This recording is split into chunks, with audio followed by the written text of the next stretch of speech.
Good morning, folks. Good morning, and welcome to another episode of the World Cup review show with me, Stephan, from WHEELYFC TV. We're on episode 16 already. Can you believe that? Can you believe it? I know time is going so fast through this World Cup. We're now in the semi-final stage, folks. But in today's episode, we have to look back on the two quarterfinals plus the first semi-final. And as always, a little bit of housekeeping at the start. If you are watching the video of this podcast, all the social media handles are down the bottom. Please like, share, subscribe, follow. That would be amazing. It really helps the channel grow, and your support is invaluable to the channel. If you're listening to this podcast in audio format, it will be available wherever you get your podcasts by tomorrow afternoon, I would say at the latest. As soon as it's ready, it will be uploaded for you guys.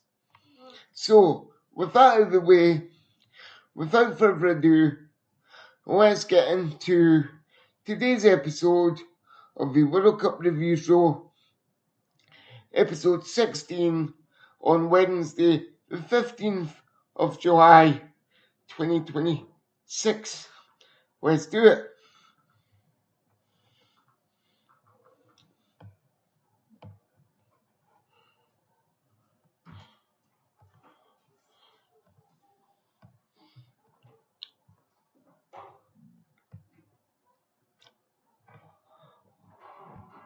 There we are, folks, there we are. My screen was playing up a little bit there, but we're back now. So on Saturday evening, we had the first quarter-final between the Norwegian Vikings that go, whoo, and England. And after extra time, England prevailed by 2-1.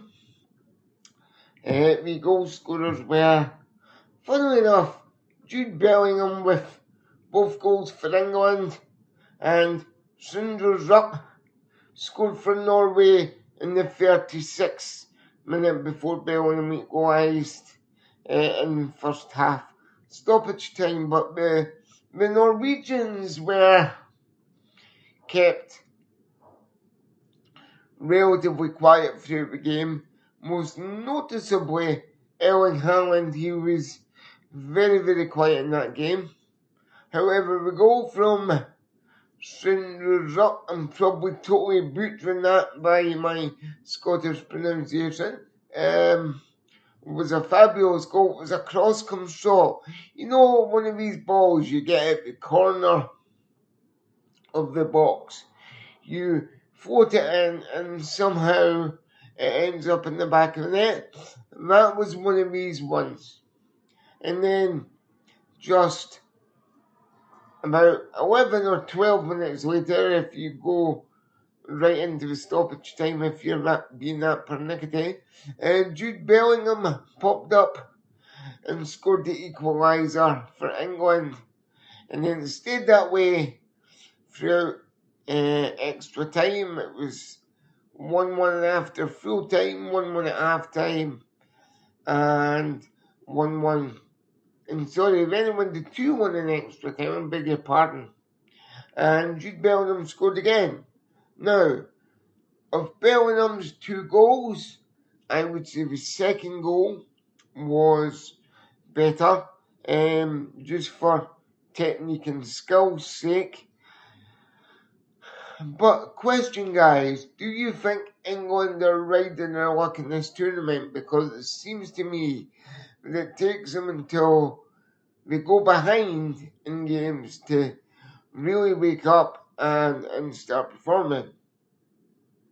I mean, take nothing away from Thomas Tuchel, his chats at the hydration break to his players are full of passion and vigour. I totally get that. And he knows that he needs more from his team. And I think they know as well. And when they play Argentina tonight, I think we'll see a different England performance, dare I say it now. On this channel, we do go with the mantra, ABE, anyone but England, but sadly yet, nobody has seemed to conquer England unless it could be Messi tonight, but we'll get into that shortly. I thought, like I said, I thought the Norwegians were very quiet in the game. In particular, Erling Haaland and Trossard, they were kept very, very quiet. So was Oscar Bob. They turned up, they had a go, but on this occasion, the Norwegian Vikings were sent home. They were quite quiet. There's not much more to say. England qualified for the semi-finals, and England are through. So we have to be impartial and say well done to England on another victory in this year's World Cup. But ultimately, their toughest test, in my opinion, is to come this evening. So Norway are sent home, England are through. Happy days for Thomas Tuchel and his band. Then, in the early hours of the morning, we had Switzerland versus Argentina, or Argentina versus Switzerland. McAllister gave Argentina the lead inside 10 minutes. And then Switzerland equalised through Ndoye in the 67th minute. And Bowo was sent off for Switzerland in the 72nd minute, but by some miracle, Switzerland managed to hold on and take the game to extra time. With an extra time, Julio Alvarez and Turo Martinez scored twice in extra time to give Argentina, Messi and co a 3-1 victory over the Swiss. Basically, it was a case of thank you for coming to the World Cup, Switzerland, but you're going home at the quarterfinals as well, and Argentina progress to the second semi-final, which is tonight, where they take on England in Miami to see who will face Spain. More on that in a minute. In New York, New Jersey on Saturday evening. And the good news is, from now on, there is no more late games in the World Cup. All the games kick off at 8 p.m. UK time, so we don't have to stay up late in the UK anymore to watch the football. And with that being said, if England somehow managed to get past Argentina this evening and get to the final, and they're jamming in that, I know I'm looking ahead, but there could be a big party south of the border from where I stay in the UK. That'll give you a clue as to where I stay, as well the banner on the video of this stream in the top left hand corner. But well done to Argentina, well done to Scaloni and Argentina and co for making it to another World Cup semi-final. But the question is, will the defending champions get past England tonight? Let me know your thoughts in the comments. I do enjoy reading them, so do give me your thoughts and I'll have a sift through them later on. Then there was no football on Monday. Excuse me, the World Cup had another day off on Monday. So we jumped straight to Tuesday, the 14th of July, which was yesterday. And we're now going to talk about the first semi-final between World Cup favourites France and Spain.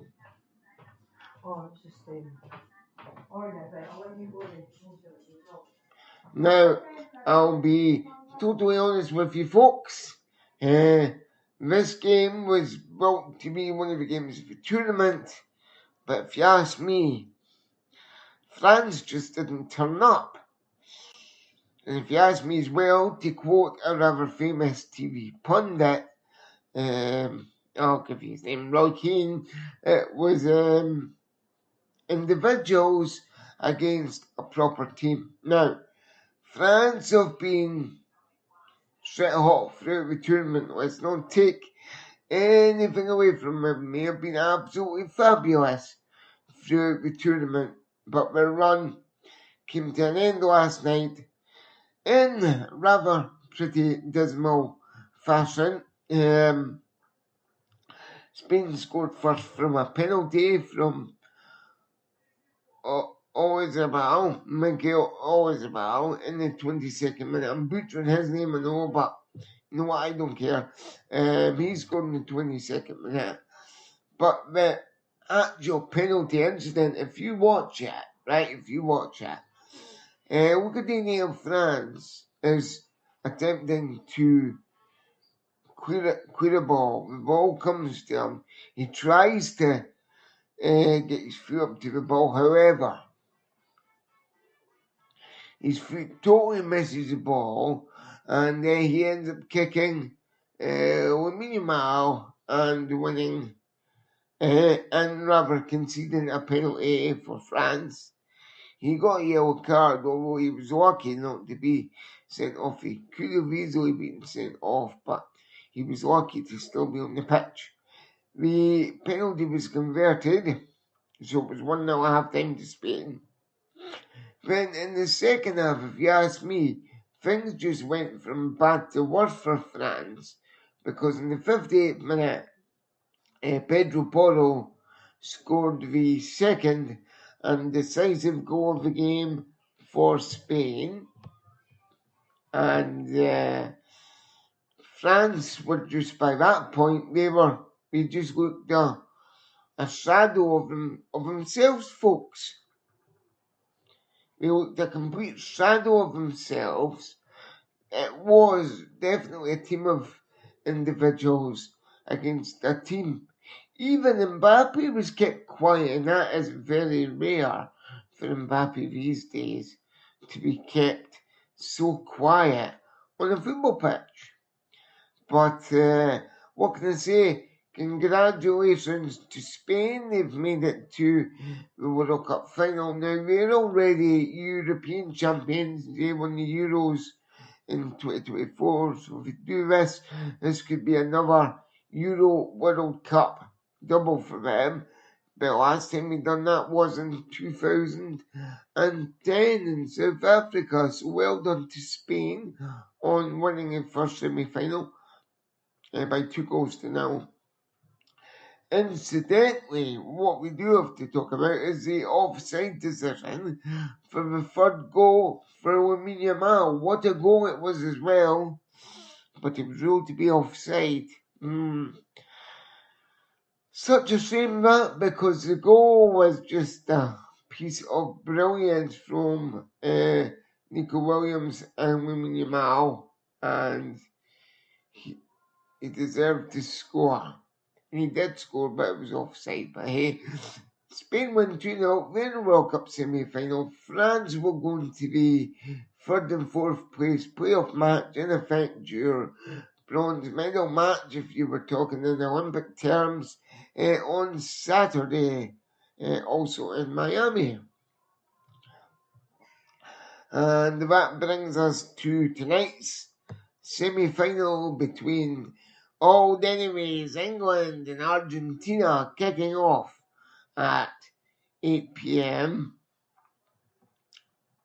In the UK. And I think this one's going to be close. I mean, I hope it's not, but I've got a feeling this one's going to be very close. But I hope that that Messi and Co can be on their guard and beat England. But we shall see. I mean, it's just luck on the day, isn't it? In a football match, let's be honest. What are we on? We are now on match This is match. I'm just having a look for it. This is going to be match 102 of 104. Kickoff is in exactly 8 hours and 30 minutes at the time of this recording. It's going to be in Atlanta. Sorry, not Miami. It's in Atlanta. They're in Miami on Saturday, of course. Let's see. Your referee is Ismail Elfaf, and he is an American referee. So congratulations to Ismail for getting this gig of the semi-final. As to who I think is going to win, of course, I'm going to say Argentina, being a Scotsman. Do I think they're going to win comfortably? I would like to see it, but sadly, no, I don't. I think it's going to be very close.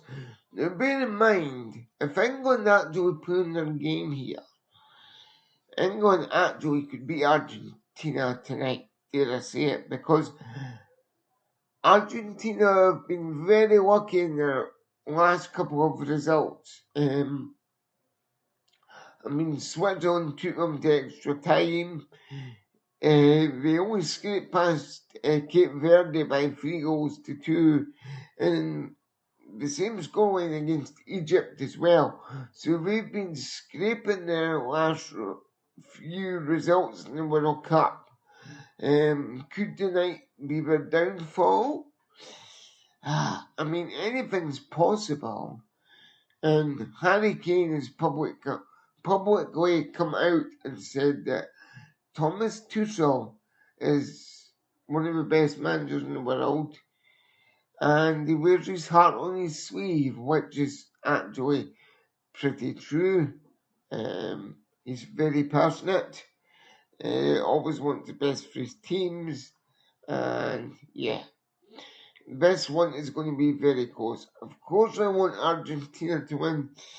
Can I see it? I can see it, but we'll just need to see who's going to come out on top. If England start well, it could be England, but we've got to start well, because if we don't, they're going to be in trouble. Because if Messi and Co is on the ball, then they're going to romp over England, I would suggest. But you just don't know. We could easily beat England tonight, but I think Argentina really have to be on their game. It's going to be close.